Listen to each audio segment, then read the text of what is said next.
गुरुदत्त साहब का आज 100वां जन्मदिन है। 1925 9 जुलाई उनका जन्म हुआ था और आज अगर वो होते तो हमारे साथ 100 साल के होते। और गुरुदत्त ने बहुत कम उम्र में 38-39 साल की उम्र में वो गुजर गए थे। लेकिन जिस तरह का सिनेमा उन्होंने प्रोड्यूसर के रूप में बनाया, डायरेक्टर के रूप में बनाया, उसके अलावा वो एक्टर थे, कोरियोग्राफर थे। उन्होंने हिंदी सिनेमा को बहुत रिच किया, बहुत कम काम किया, ऐसा नहीं कि बहुत बल्क में काम किया है, कम समय रहे, लेकिन बड़ी गहरी छाप है। मतलब हिंदी जी सिनेमा के अगर आप 10 मेकर्स भी लेंगे, बल्कि 5 भी लेंगे, तो आपको गुरुदत्त को लेना रखना पड़ेगा, पड़ेगा उसमें, गुरुदत्त लेना को लेना पड़ेगा। पड़ेगा, छोड़ ही नहीं सकते। बिल्कुल, छोड़ ही नहीं सकते मतलब उनको। तो ऐसे ऐसी हस्ती हैं और वो आज याद कर रहे हैं लोग उनको, और उनको हम भी श्रद्धांजलि देते हैं, याद करते हैं। आप किस तरह से देखते हैं? मैं आपसे फिर 2 मिनट नहीं, फिर ज्यादा लूंगा। नहीं, नहीं, बिल्कुल, बिल्कुल। देखिए, देखिए, हम तो आपका समय देखते हैं कि अरे क्योंकि नहीं, इसके बाद भी हमें लंबी बात करनी। जी, आपने जिस हस्ती का नाम लिया साहब, हिंदी सिनेमा कुर्बान है उस पर। हाँ, दुनिया की टॉप फिल्मों की जब गिनती होगी तो प्यासा को आप बिल्कुल। उससे बाहर नहीं कर प्यासा सकते। नहीं निकाल, बिल्कुल, बिल्कुल, बिल्कुल। देखिए, 2-3 चीजें हैं रवि जी। गुरुदत्त हिंदी सिनेमा का वो कैरेक्टर है, वो चरित्र है, वो व्यक्तित्व है जिसे उतना तो नाम मिला ही नहीं जितना मिलना चाहिए, लेकिन उससे अधिक दबे छुपे रूप में, दबी छुपी जुबान में लोगों ने उस आदमी को उन बातों के लिए बदनाम कर दिया जिनके लिए वो आदमी बहुत कम दोषी था, या जिसको कहते हैं ककड़ी चोर को बिल्कुल। फांसी की सजा नहीं दी जाती। ठीक चोरी है। तो है ककड़ी चोरी, फांसी बिल्कुल, नहीं। बिल्कुल। मैं बात को स्पष्ट कर दूं। अच्छा, मजे जी, की जी, बात जी। देखिए, क्या कोई सोच सकता है कि कागज के फूल और प्यासा का जो हीरो बना है वो डांस डायरेक्टर है मूल रूप से? हाँ, क्या कोई बिल्कुल, कल्पना कर बिल्कुल। सकता है वो आदमी? आजकल कोरियोग्राफर कहते हैं 30-35 सालों से, 25-30, वरना तो डांस डायरेक्टर हाँ, शब्द हाँ। था, डांस मास्टर। बिल्कुल, हम बिल्कुल। एक हैं फिल्म में डांस डायरेक्टर थे गुरुदत्त, कल्पना कीजिए, डांस डायरेक्शन। सही है। यानी गोपी कृष्ण, सरोज खान, मास्टर कमल, चिन्नी प्रकाश से कोई उम्मीद कर सकता है कि प्यासा कागज के फूल जैसा रोल कर ले? नहीं, नहीं। नहीं। अच्छा, एक चीज और है, आज गुरुदत्त साहब का 101वां जन्मदिन है, 100वीं बरसगांठ है। 100 अच्छा, साल के 100वीं पूरे हो वर्ष का जाते हैं। हाँ, पूरे हो बरसगांठ एक जाते कम हैं, होती बिल्कुल। है, हाँ, बिल्कुल, जन्मदिन एक बिल्कुल। ज्यादा हाँ, होता है। आदमी की जी, पहली जी। बरसगांठ तो दूसरा जन्मदिन। दूसरा जन्मदिन। हाँ, देखिए, मूल बात क्या है, जी। गुरुदत्त साहब की जो सबसे बड़ी बात क्या है, फिल्म मेकिंग। गुरुदत्त एक्टर बड़े थे बेशक, लेकिन फिल्म मेकर, हम यहां जिस बात की बात कर रहे हैं वो फिल्म मेकर के रूप में फ़िल्म इतने मेकर। बड़े हाँ, थे। और एक और बात है, ये जितने भी बड़े फिल्म, देखिए आप जिन 5 की बात करते हैं उनमें महबूब खान, बिमल रॉय, राज कपूर और गुरुदत्त, ये 4 तो होंगे ही होंगे। आप इन 4 को तो बिल्कुल। ड्रॉप कर ही नहीं सकते।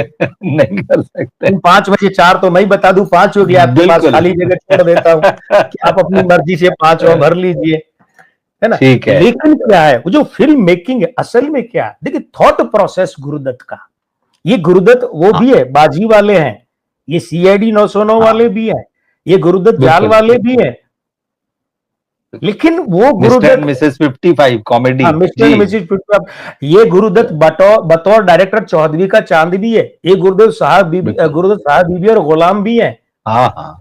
बिल्कुल। लेकिन साहब बीबी और गुलाम, उसके बाद प्यासा, कागज के फूल, मिस्टर एंड मिसेज 55 जो है वो हल्का फुल्का म्यूजिक, हल्का फुल्का टच, लेकिन चौदहवीं का चांद, सब जानते हैं। एम सादिक का नाम सिर्फ वहां दिया गया था क्योंकि उनका आत्मविश्वास बिल्कुल। लड़खड़ा गया था गुरुदत्त का, लेकिन फिल्म के डायरेक्टर, जैसे जिस देश में गंगा बहती है में फोटोग्राफर राधु कर्माकर का नाम दिया, निर्देशन में राज कपूर ने, लेकिन सब जानते हैं फिल्म के निर्देशक कौन है।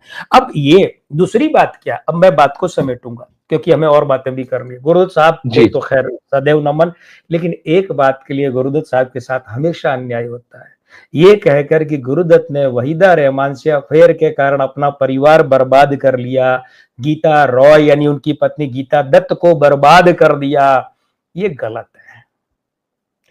ककड़ी चोर हाँ, वाली वो बात तो है कि निश्चित रूप से वहीदा रहमान के प्रति उनका अफेयर वाला आकर्षण था, ये बात तो सही बिल्कुल। है, लेकिन ये ककड़ी चोरी है।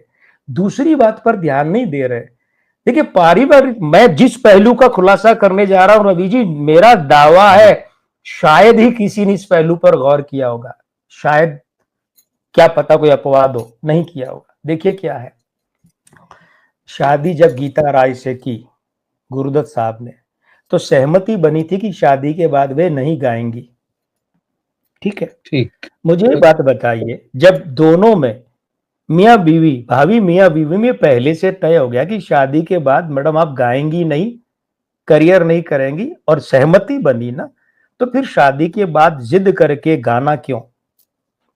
पहला प्रश्न। दूसरा प्रश्न, चोरी छुपे गाना तो और भी बड़ी बात है, फिर तो ये पति के साथ विश्वासघात नहीं हुआ क्या कि गुरुदत्त स्टूडियो जाते और वो चोरी छुपे जाती और जाकर गाना रिकॉर्ड करवा के आती? तो ये क्या गलत नहीं करती थी गीता जी? अब आप बताइए, क्या गुरुदेव को टेंशन, गुरुदत्त को टेंशन नहीं होगी कि एक तो समझौता तोड़ा, सहमति तोड़ी, फिर ये चोरी छुपे जाकर के पीछे से गाना रिकॉर्ड कराना, तो क्या किसी व्यक्ति का आत्मसम्मान ये गवारा करेगा? तीसरी बात, सबसे गहरी बात, ओपी नैयर 90 के दशक में जब ये रियलिटी शो में आते थे, तो उनका एक साक्षात्कार कहीं छपा, तो उन्होंने कहा कि देखिए ऐसा है ओपी नैयर साहब, आपके तो बहुत अफेयर रहे। मैं बहुत बड़ी बात कहने जा रहा हूं रवि जी और आदरणीय मित्रों, आपके तो बहुत अफेयर रहे, क्या औरतों ने आपको बर्बाद किया? तो ओपी नैयर ने हंस के बड़े ही वो टेढ़ी और वो जो घमंड वाली, व्यंग्य वाली हंसी में उन्होंने कहा, अरे साहब औरतें हमें क्या बर्बाद करेंगी, हमने उन्हें बर्बाद किया है। और वो पहली शिकार थी गीता दत्त, जिम्मेदारी से बोल रहा हूं मैं, ये नाम ले रहा हूं।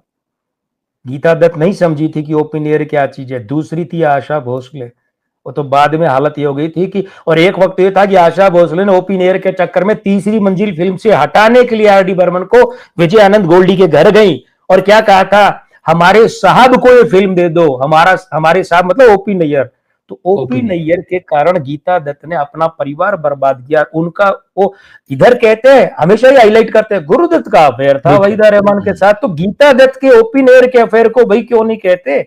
परिवार में विघटन तो वो भी कारण है ना। ये तीन बड़े कारण गुरुदत्त वो झेल नहीं पाए, हिंदी सिनेमा का बहुत बड़ा नुकसान हो गया। प्रणाम गुरुदत्त की स्मृतियों को। जी बिल्कुल बिल्कुल, उनकी फिल्में तो खैर हम कभी अलग से भी बात करेंगे गुरुदत्त साहब पर, बिल्कुल करेंगे, उनके सिनेमा पर, उनकी लाइफ पर, उनका जो अलग अलग एस्पेक्ट रहे हैं पर्सनैलिटी के रूप में, उस पर